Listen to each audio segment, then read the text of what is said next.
Hello and welcome back to the Conversation Cabinet. Today we're very fortunate to be joined by Lord Dominic Johnson. How are you doing, sir? Well, I'm actually doing not very well today. I'm sorry to say this because it's taken me about 3.5 hours to get here. So there's a tube strike in London, and so the whole capital's ground to a halt. And since we've had a war on motorists for the last few years, it's even more difficult to move around. But I'm glad we made it. We're here. And that's the sort of fortitude we want in this country. Sadly, we suffered from the tube strikes as well on our journey, but we made it to your lovely home. And thank you for inviting us. It's a beautiful environment. It's wonderful. Thank you very much indeed. So I think let's start off with your early life. So you told us before you graduated from Durham. What was it like? Was it your main ambition originally to work in politics? Was that always your dream, or was it did that come as a consequence of your financial experience and the companies that you set up later on? Yeah, sure. Well, thanks. So thanks very much for giving me an opportunity to talk to you. I think what we're doing is so important. I want many people coming into the electoral market, you could call it that, to talk about politics, to think about politics, to think about solutions. We're entering a period of history which is going to be completely asymmetric in terms of how you live your lives. And we have to have very powerful solutions, and people have to start thinking about what on earth we're going to do to live long, happy lives in an age of AI. So these sorts of discussions are really important. So thank you very much for inviting me on your program. And yes, I always wanted to go into politics. I was a bit weird. I was talking earlier when we were setting up. There's a huge amount of cameras and kit here. Congratulations on all the setup. About what age you become politically aware, and it's normally about 17, 18, 19, and then particularly when you get to university. But when I was 16, I knew I wanted to go into politics. I really enjoyed some sort of experience in politics. I love the debating, I love the arguing, I love the thinking about all these political issues. And I really felt I wanted to genuinely make a difference. I was very passionate about trying to free people up to realize the best version of themselves. And I saw my business career as really a means to an end to enable me to do that because, rightly, politics isn't a money-making business. And I wanted to make sure I kept my family everything that they needed. So I had to have a successful business first, which would give me the chance then to go into politics. And that's what's happened. I've been so lucky to have the chance actually to be engaged in our political process and to get into Parliament in the House of Lords and be a government minister. So it's been an amazing, amazing experience. Well, going back to your early business days, you started a company with someone most people would be quite familiar with, Mr. Jacob Rees-Mogg. Yeah, Sir Jacob Rees-Mogg. Yeah. So, what was that like? Well, how did that come to be? Well, he's basically here. I don't know if you have the camera. Here's a wonderful picture of me and Jacob Rees-Mogg. I'm going to pick this up. Yeah. There he is. With Margaret Thatcher. I think it was our first girlfriend. And no one can recognize me because I got so old. But they all recognize Jacob, who hasn't changed at all. This is identical. He was sort of 25, so now he's about 55, and he hasn't changed one iota. And he's really an amazing guy. I mean, I've known him since I was in my early 20s. He was a client of mine. Originally, I went to work for a bank called Robert Fleming and ended up being his broker. And we just got on extremely well. And obviously, politics was what united us. But actually, we've always had very different views. And I think that's a very important thing for people to I think get their heads around. The Conservative Party, for example, was what they call a broad church. I was always actually quite a strong Remainer. Obviously, Jacob was a very strong Brexiteer. There's a quite important differing views, but held within the same party. And we believe passionately in this sort of concept of freedom of people and of free markets, free choice, which is still something people struggle to get their heads around. And we really had an amazing time setting this business up, which was very successful for a long period, but also just talking. We went on these trips all around the world together, marketing our investment products and just talking about politics and what would we do if we got into government.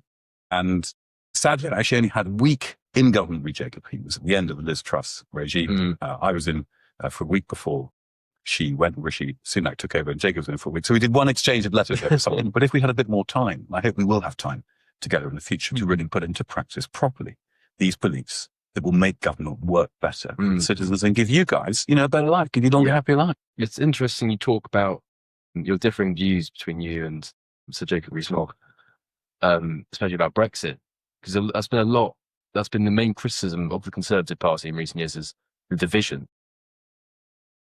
What would you say to people who would use that as a criticism and support another party? Well, they're quite right. I mean, I think that the Conservatives fulfill various different criteria, but the core criteria for most people in the country who don't think necessarily philosophically about some of the real tenets of the principles of conservatism is that we get the job done, we run, good councils, then we run good governments, and we give stability, we run things properly, we keep taxes low, we deliver good services. And so as soon as you have division or turnover of leadership, which is what we saw in the last 10 years, then people rightly get completely turned off the Conservatives because we're not performing the function that we're paid to do. And I think that the principle of having different views but held in the same party is actually something that's really important and is very conservative. Conservatism for me is truly about uniting people, not dividing them up. It's about saying that we're all different. We've all got different ambitions and we're all different people. But broadly speaking, we want to go in the same direction. And when we can reconcile our differences over specific policy issues, even quite big ones like Europe. I also think that some of my colleagues actually should have sort of got with the program a bit more. We voted for Brexit. Brexit Day plus T+1 for me was, okay, what are we going to do? How are we going to make it work? And I think that quite a few conservative Remainers are disappointed that we didn't deliver on the so-called freedoms. So yeah, people are right. We were divided. That was a massive problem. I don't respect people who allowed that division to fester. We should have got on with it, delivered a good Brexit. Remainers should have got with the program. Not enough people did that. A little bit back, you would talk about your time with Liz Truss, and then obviously you moved on to Rishi Sunak. That was, I think, clearly it must have been a roller coaster for you, and you just got into government, and a week later, the person who was governing you, or your boss essentially, was kicked out of government. What was that like for you? Was it? I'm guessing it was quite a roller coaster. Yeah, it was bizarre. I always wanted to be in government, and I'd been a non-executive director of the Department for International Trade, which was Liz Truss's department for a number of years. So I got to know her really well. And so I was absolutely amazed and delighted when she gave me an opportunity to be a minister and put me in the House of Lords. And I was enormously optimistic and I backed her fully. She had all the right ideas. And I know people listening to this are going to be like rolling their eyes, the mini budget and all the catastrophe that went around that. And I totally buy that. Execution, disaster. The principles of trying to cut state expenditure, trying to make the state small, trying to cut taxes, trying to free people up, and actually taking rather a bold view about the state, which I think in the end killed her. Absolutely right. Truly, and that's still, these are still things that I hold very dear to me, and we are, we'll ignore it. But so I was in for a week, and I went to India, and I said to this big potential investor in the UK, who actually did invest a huge amount in the UK, but at the time, was a bit skeptical about what's going on. He's like, what's going on? I said, don't you worry. And Liz Truss is here forever. She's going to be tenured Prime Minister. My phone, I could feel my phone sort of vibrating in my pocket. She'd resigned.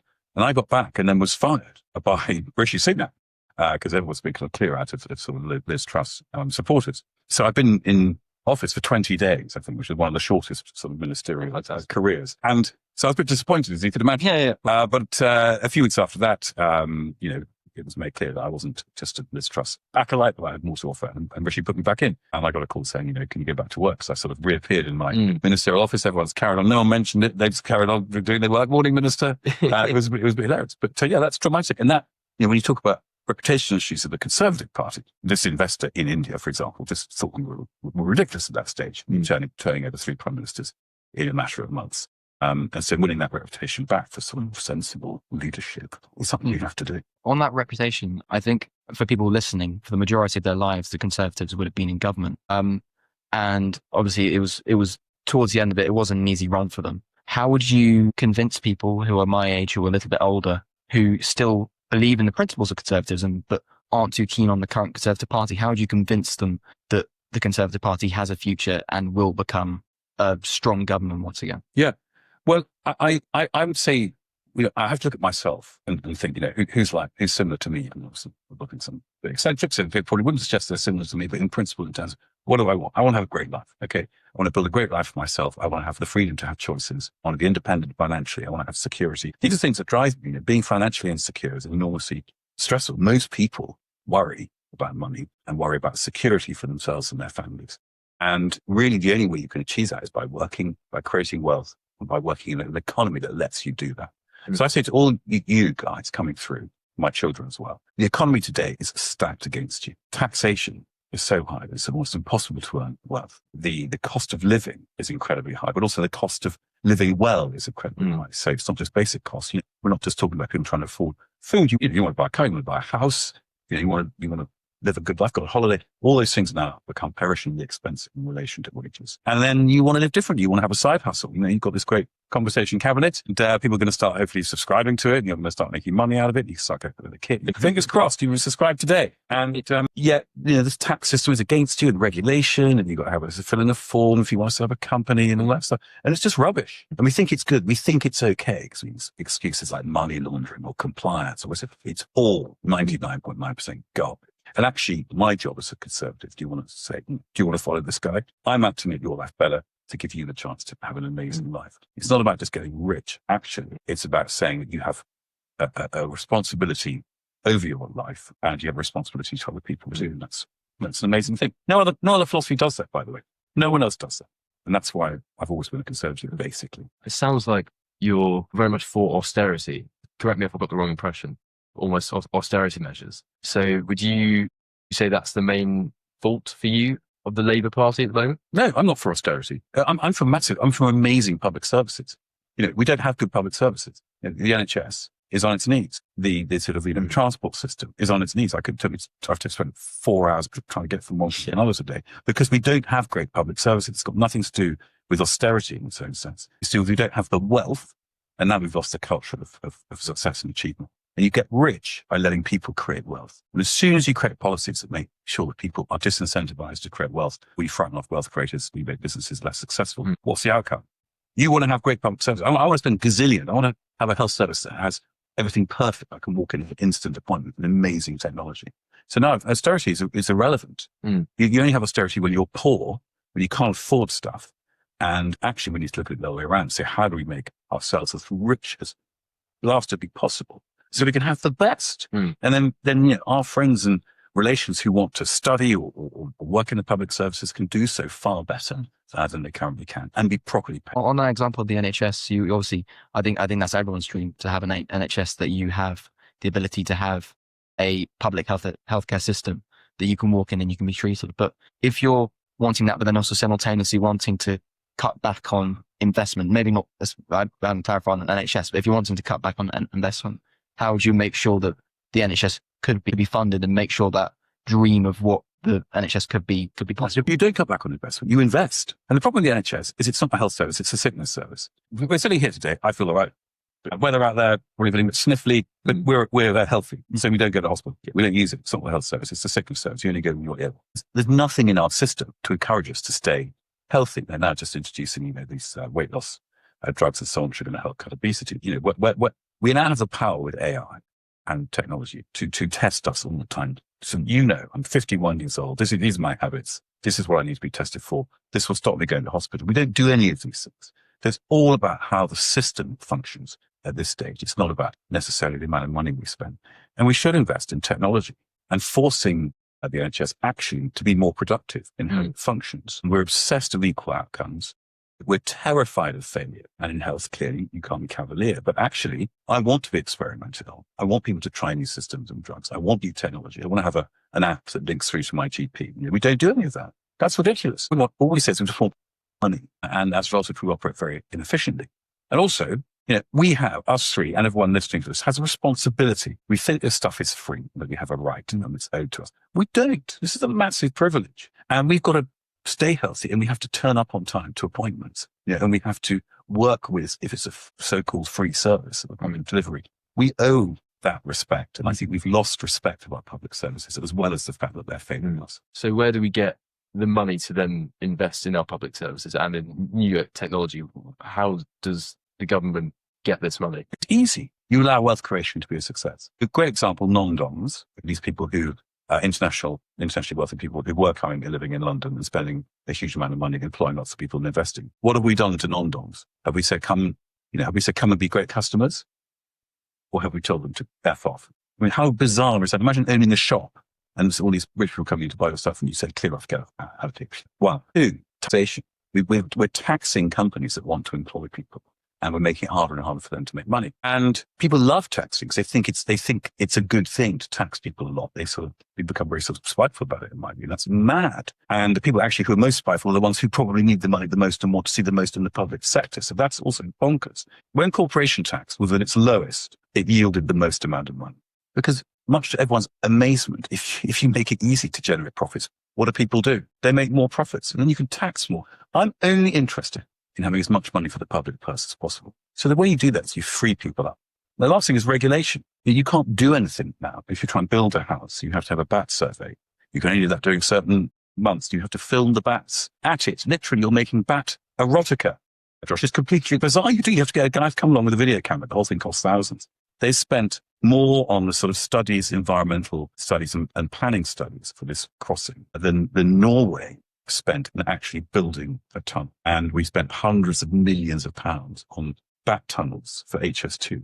That's a criminal offence. And whoever thinks it's okay to divert that type of national resources to a bat tunnel, they should be held up and held accountable. And in my view, they've committed a public disgrace. And we shouldn't tolerate this nonsense. If you want to get rich, you start there. And it happens. Free people to create wealth and the country gets rich. So I also want to ask you a little bit about your time in government. So I was doing a little bit of research on you. Hopefully, yeah, otherwise that'd be a bit scary. Notice you're very, very intrigued, or not intrigued, you're really wanting to get foreign investment into this country. Yes. Which is obviously a really important thing for us, because obviously you can't only invest with the money we have here. What was that like as the Minister for State for Investment? Was that a simple job, or was it kind of I like, think just mixed two titles, but is it another type? No, it's true. Minister of State for Investment. oh, apologies. That's great. This is good. Minister for Investment. I mean, really, the Minister for Investment role is a unique role. And I'm sure every minister says they're well unique. It's unique in the sense it's a sort of slightly to one side role. You're not running a big department. You're not sort of normally fitting in with some departmental activity. If you're in the Department of Work and Pensions, or whatever, transport, you're part of that sort of cohort and you're doing specific functions relating to that. Whereas I was really allowed to focus on just getting investors into the UK. I was head of sales, really. And it was an amazing job. There were some incredible people I worked with. I had a fabulous private office, really brilliant people around the world, engaging with these big investors. Need the capital. If we're going to achieve what we want in terms of the technological revolution, if we're going to create battery-powered cars of sustainable energy, if we're going to build our AI superpower, and not be a second-class prize-taking nation. So this is important for you guys and everyone watching. If you don't just want to be another guy at the end of the line hoping for a handout in the world, we have to get this investment in so that we have the IP, intellectual capacity to do that. And it was great because actually selling the UK, you're already 15 love up when you walk into a room, really, compared to anywhere else in the world. Because people, when they're investing, and this is something that we've got to cherish and be really careful about, they love our rule of law. That just sounds a bit bizarre because we're so used to it and we just take it for granted. But most countries, literally most countries in the world, if you were to write a list, most of them don't have an effective rule of law. And that goes for the continent, actually.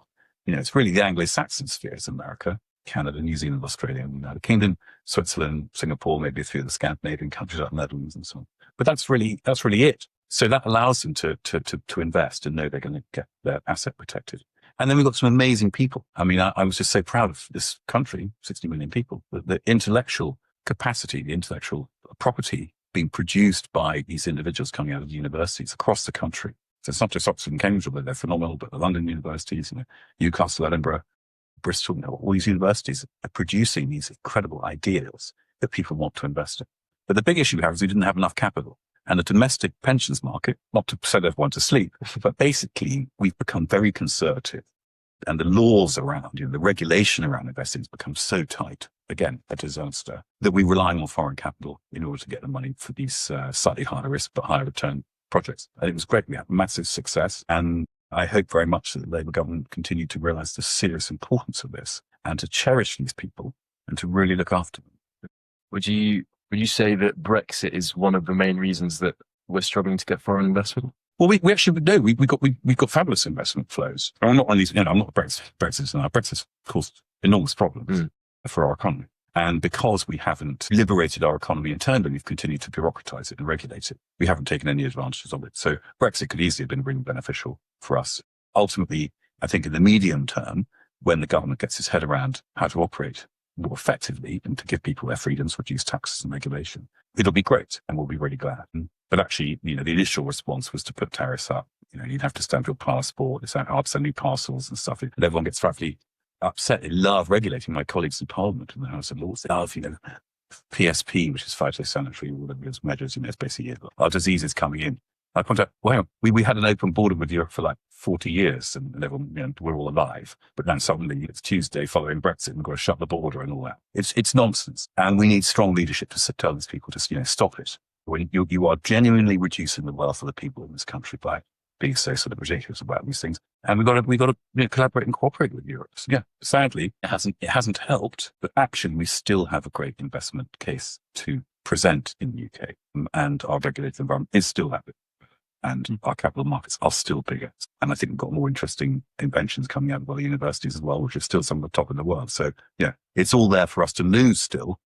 My fear is we may do that unless we remain focused. I'm quite intrigued about what you think about artificial intelligence, because I think as humans we're very skeptical of change and how artificial intelligence could become this world-dominating superpower that takes over the human race and we all die and perish from explosions, stuff like that. Yeah, quite a common anxiety that people get with artificial intelligence. I mean, many corporations are integrating it into both phones, into social media, all of that. But what do you think is the main importance of having an artificial intelligence that works with our government? What is like it's going to be incredible. We have to have sovereign AI capability. We have to have the machinery in order to be able to do it, or just a guy, drawing off power from somebody else. It's going to be amazing for everyone. It will stop us having to do boring jobs that we think are really good, but actually no one really wants to do. Being an accountant, being a consultant, being a doctor, being a lawyer, and everyone's probably thinking, hang on, but my dad's a lawyer, or I want to be a doctor. The reality is their algorithmic functions, which we replace far better by AI and technology, which then frees me up. But, in 150 years' time,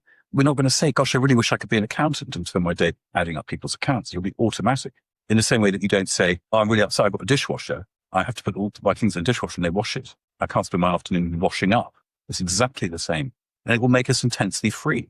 The question, which is interesting, but we'll certainly find the answer, is what do our purposes become if we don't get up in the morning, take a train, go to work and stuff? The other question is, well, how do governments respond to, firstly, short and medium term serious dislocation cases? So it's not sunshine and roses for the people who are being disintermediated. And governments need to act now. I don't think a single member of the government is probably really thinking about this at all. And parties like the Conservatives need to start thinking of a radical policy platform that will respond to how you guys are going to live your life. It's going to be completely different. So just talking about, percent on here, little bit of some little childcare, or whatever, funding for the NHS, it's all dead. This is revolution.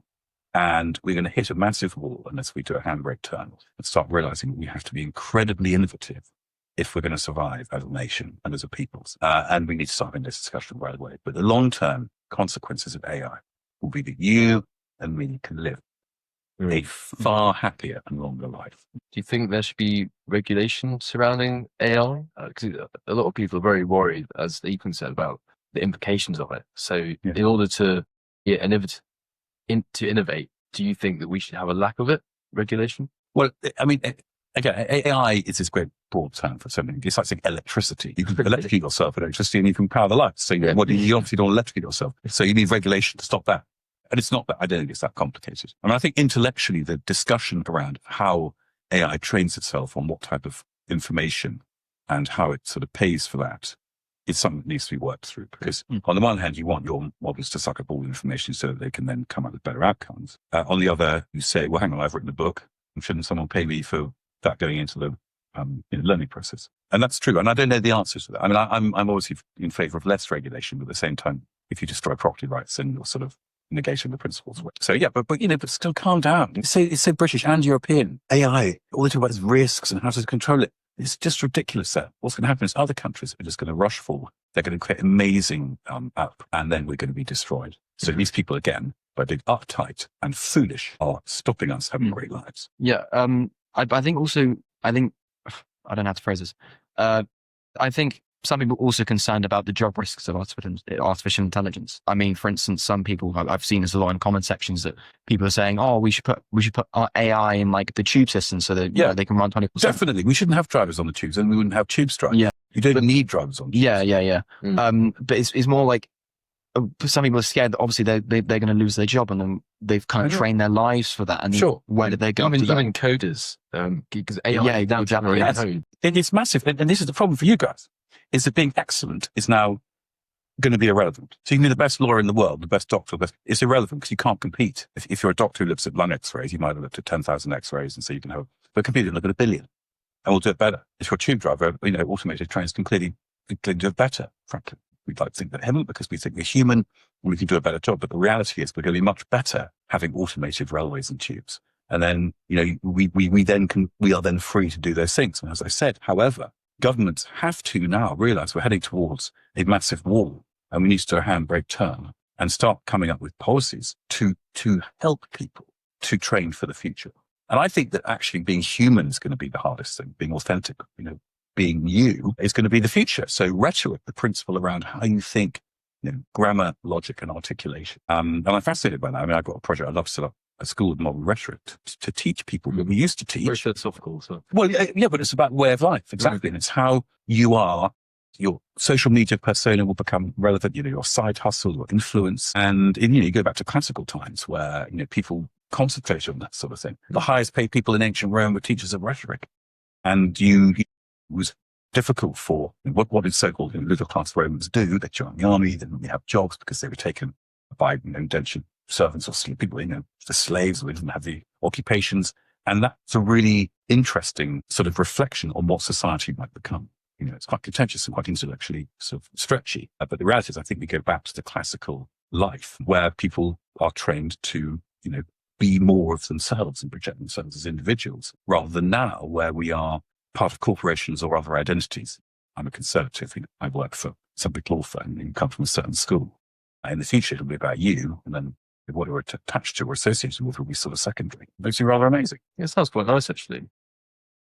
It's a great life. But, the question is, how do you make money? How do you live? And you have discussions over things like universal basic income, which I think sort of in this country, we've arrived at anyway. There are so many people on benefits. There are so many different benefits that the people who, I'm careful how I phrase this because it's not for me to sort of say if someone, how much someone needs a specific benefit. But the reality is we know there are lots of people who, benefit usually from the benefit system who wouldn't classically 30 years ago have had those entitlements. We're heading towards a time where people will receive some type of universal basic income. I don't know how that's going to work. I don't find that very satisfying. And then you at the same time, resources will become enormously cheap because they'll be allocated so efficiently. So huge deflation, property, houses in London, for example, are still going to be in short supply, etc. So all these are real problems and we have to be open about them, but no one is talking about them. And that I think is the most dangerous thing about politics at the moment. It's going to come as a big shock. And electorally, the middle classes are going to be disenfranchised the most. The artisanal classes will actually benefit hugely. And then the owners of capital will benefit magnitudinously. And that's going to cause enormous political dislocation. On that electorate, I think even a year after Labour's election, people are already saying Reform are going to become the next party to govern the UK. I just want to get your opinion on that and what you think of both Reform, Nigel Farage, and just what you see their future as. Do you think do you see them being a successful party in the future, or like even governance? Do you think they'll have the ability to effectively govern this country without going to some crazy theories about it? My politics teacher has theorized that the Conservatives and Reform or coalition. I mean, what? That's such an interesting question. I mean, Reform is a symptom of people's frustration with the state's inability to deliver and the enormous size it's got that's taken over our lives. It's a symptom. It's like having a really bad, your nose runs when you have a cold. It's not a running nose. It's a symptom. It's a symptom. Nigel Farage is a symptom and really a production of a failure of government. And I'm afraid, the Conservatives did not deliver the things that we wanted to do, which is low taxes, a small state, control of immigration, homes for people, lower regulation, etc. We didn't do it. And this is a concomitant response to that. The issue that Reform have is, unlike the Conservatives, they don't have an underlying philosophy. They're a party that rightly points to failings, but not to solutions. They also, at the core, don't believe in a smaller state. In fact, their constituencies, many of them, want to see bigger government doing, in inverted commas, more for them. And that's a disaster because that's actually what's killing us, is this gigantic unwieldy state that's sucking the life out of humans and becoming very unproductive and killing our economy.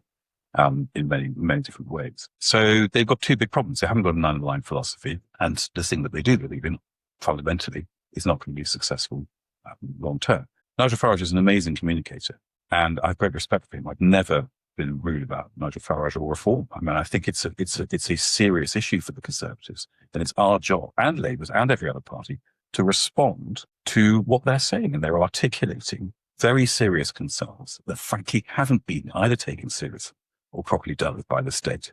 And I'm quite excited really because it's causing an enormous stir. And I like that. I like things being shaken up and I like the attention and the competition. Do you think the Conservatives will step up to this challenge? They have to. I mean, I'm very comfortable long term about the future of Conservatives because I think the principles of what we believe in, community, family, security, smaller government, lower taxes, and so on, is fundamentally British, and people like that. So long term, the Conservative Party will be in government again. In the short term, while Nigel Farage is leader of Reform, it's going to be an immense battle to try to get attention away from him. And it's going to drive us to have to be far more innovative than we probably had to be in the past about a future type of politics that will attract people. And that gets back to the economy, wealth creation, and how we deal with the future of AI. Well, we are a podcast dedicated to young people, being young people. And I think the consensus at the moment, especially on social media, is it's quite scary being a young person, perhaps go into the world of work or to university even, because it's just quite expensive, is what most people say online of our age. And even just at my college is what I've heard. So how are the Conservatives going to make that better or make that less dull? Obviously not an easy answer. But Of course not. I can wave a magic wand and sort of like. Firstly, I think that it is scary. I really feel for, I've got children your age. It makes me feel very old. They're going to come up, my daughter's going to come up to the university market next year and then the job market 3 or 4 years after that. And it's very scary because the world's changing so fast. And we need to come up with very strong policies to make us relevant in countries.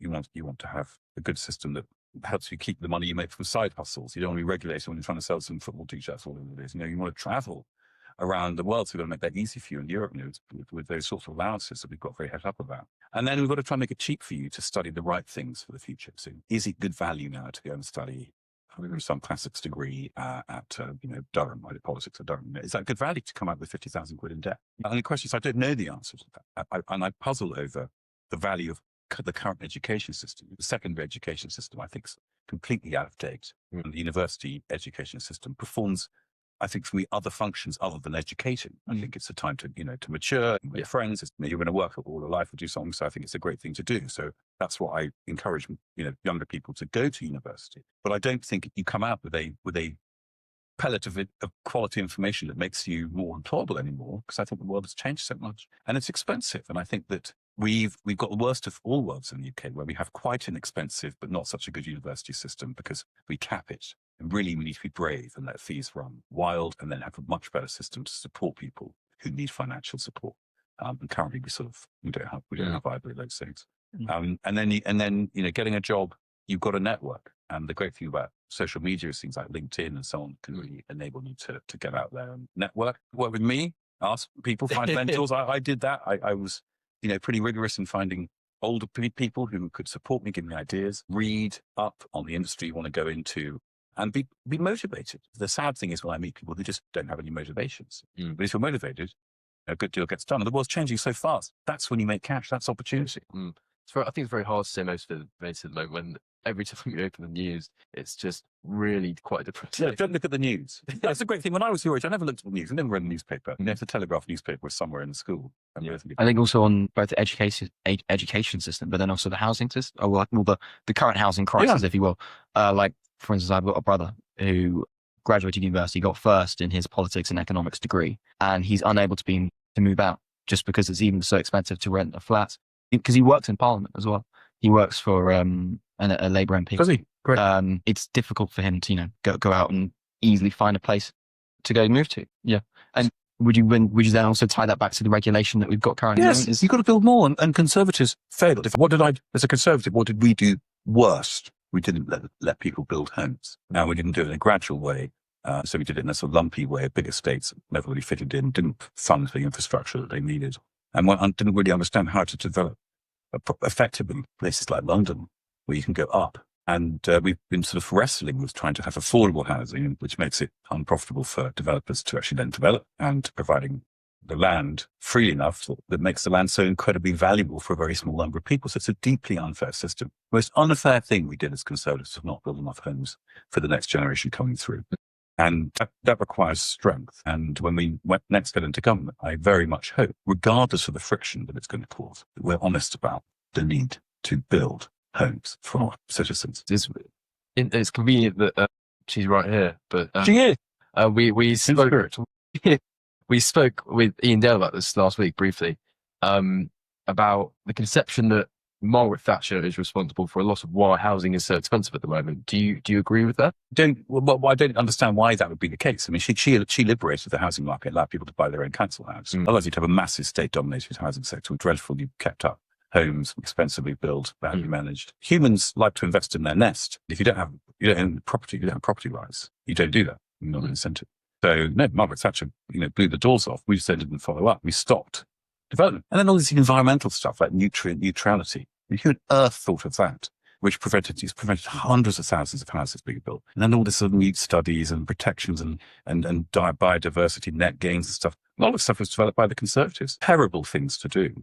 In the ways that it stopped people from having a home. And you've got to protect your environment. We have to live in harmony with our environment. So I'm not saying you concrete over everything, but for goodness sake, we've got to all shouldn't be tolerated. And the people who did that, in my view, should be held to account. And we've got to be bold now. Build homes for you guys. Otherwise, you won't be part of our property owning democracy, and you'll have to live with your parents for the rest of your lives. And that's something you're just going to turn you against Conservatives definitely forever. It'll certainly with my children to start with me. So I think tying that in is that on the housing crisis, I think a lot of people are starting to accumulate that to immigration. Yeah. We're saying, illegal immigrants are now staying in hotels, or they're filling up the housing market, so it's impossible for me to go buy a home.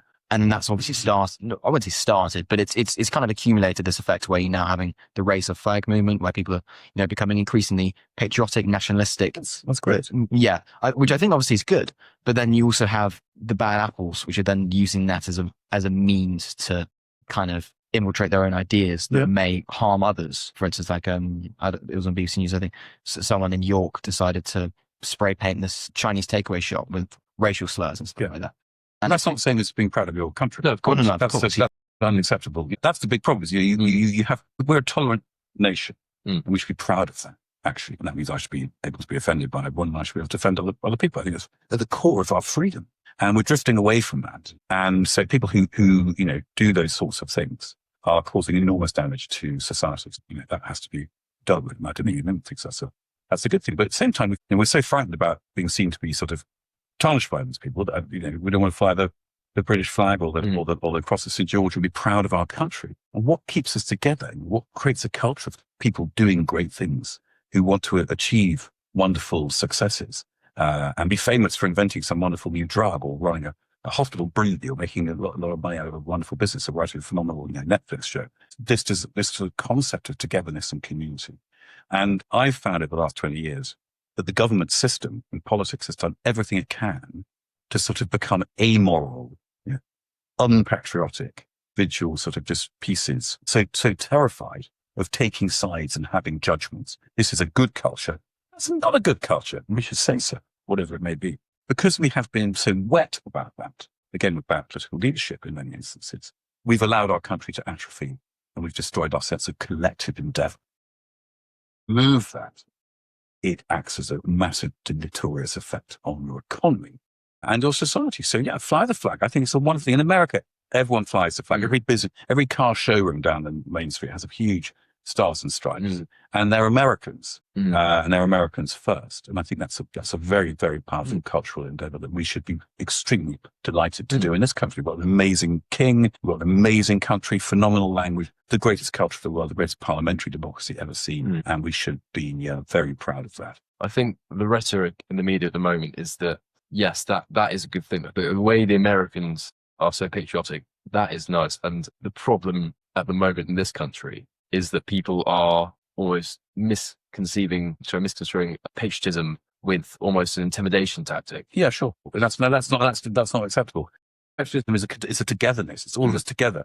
And actually, immigration, the issue is not, immigration itself isn't the problem. We need immigration in this country at all different levels.